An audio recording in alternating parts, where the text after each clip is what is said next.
পটল আপনারা অনেকেই অনেক রকমভাবে রান্না করেছেন, তবে একবার রিকোয়েস্ট করব এইভাবে রান্না করে দেখার। এই গরমের দুপুরে কিন্তু এর চেয়ে শান্তির খাবার কিন্তু আর হতে পারে না। তাহলে চলুন ভিডিওটি দেখে নেওয়া যাক। নমস্কার বন্ধুরা, কেমন আছেন সবাই? আমি ভালো আছি, আশা করি আপনারাও ভালো আছেন। আজকে আবার একটা নতুন ভিডিও নিয়ে চলে এসেছি পাঁচফোড়নে। দেখুন এখানে আমি 5টা পটল নিয়ে নিয়েছি, আর পটলগুলোকে গাটা একটু ছেলে নিচ্ছি। এই রান্নার ক্ষেত্রে কিন্তু খুব বেশি পটল দরকার নেই, কয়েকটা পটল দিয়েই কিন্তু অনেকটা পরিমাণে রান্না হয়ে যায়। দেখো পটলগুলোর গা কিন্তু আমি ছিলে নিয়েছি, এবারে দুদিকে মাথাগুলোও কিন্তু অল্প অল্প করে কেটে নিচ্ছি।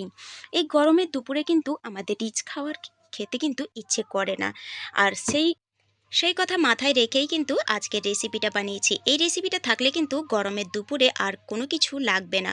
একটি পদ দিয়েই কিন্তু এক থালা ভাত নিমিষেই শেষ হয়ে যাবে। দেখো পটলগুলোকে ছিলে নিয়ে কেটে ধুয়ে নিয়েছি। এবারে নিয়ে নিয়েছি একটা হামানদিস্তা। আপনারা এর ক্ষেত্রে কিন্তু আপনারা শিলনোড়াও ব্যবহার করতে পারেন। এবারে হামানদিস্তার মধ্যে আমি পটলগুলোকে ঢুকিয়ে দিলাম, মানে পটলগুলোকে অল্প একটু থেতো করে নেব। খুব বেশি থেতো করার দরকার নেই, আধ ভাঙা যে থেতো করা হয় সেরকম কিন্তু করে নেব। আপনারা এই কাজটা কিন্তু শিলনোড়া দিয়েও করে নিতে পারেন। দেখুন ঠিক এই রকমই কিন্তু থেতো করে নিতে হবে, খুব বেশি থেতো করলে কিন্তু চলবে না। এরকম আধ ভাঙা করে নিতে হবে। দেখুন থেতো করা হয়ে গেছে, এবারে এগুলোকে আমি ঢেলে নেব।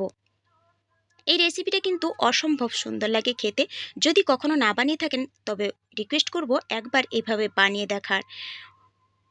দেখো ঠিক এই রকমই কিন্তু আধ ভাঙা করে থেতো করে নিতে হবে। এবারে এর সঙ্গে আমি আলু টুকরো করে নিয়েছি আর কেটে ধুয়েও রেখেছি। দেখুন ছোট ছোট এইরকম আলু কেটে নিতে হবে, কারণ এর সঙ্গে অল্প একটু আলু দিলে কিন্তু ভালো লাগে।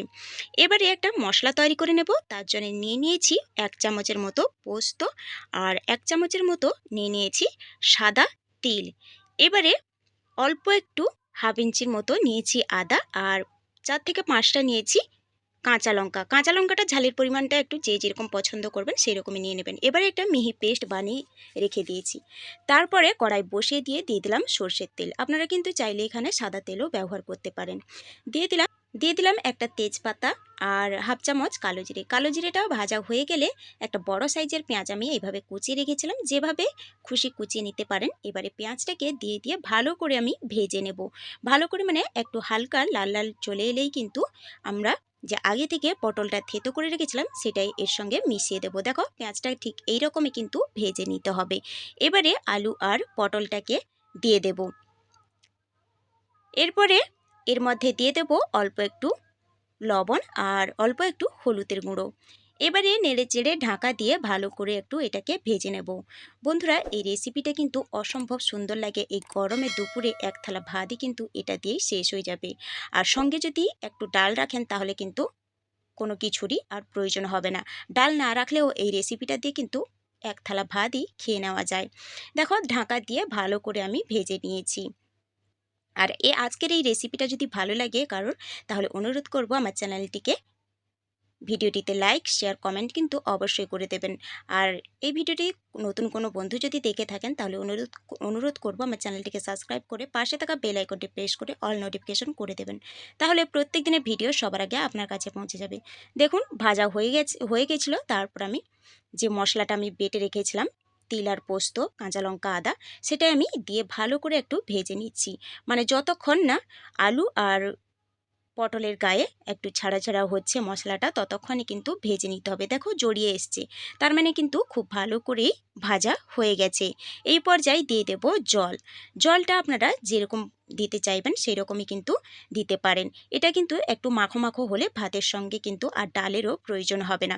দেখো ঠিক এই রকমই কিন্তু আমি জল দিয়েছি। আপনারা কম বেশিও শুকনো করেও কিন্তু খেতে পারেন, তার সঙ্গে কিন্তু একটু ডাল করে নেবেন যদি শুকনো করেন। দেখুন এবারে ঢাকা দিয়ে আমি ভালো করে একটু 4 মিনিট ফুটিয়ে নিয়েছি। 4 মিনিটের পরে দেখো একটু মাখো মাখো হয়ে গেছে।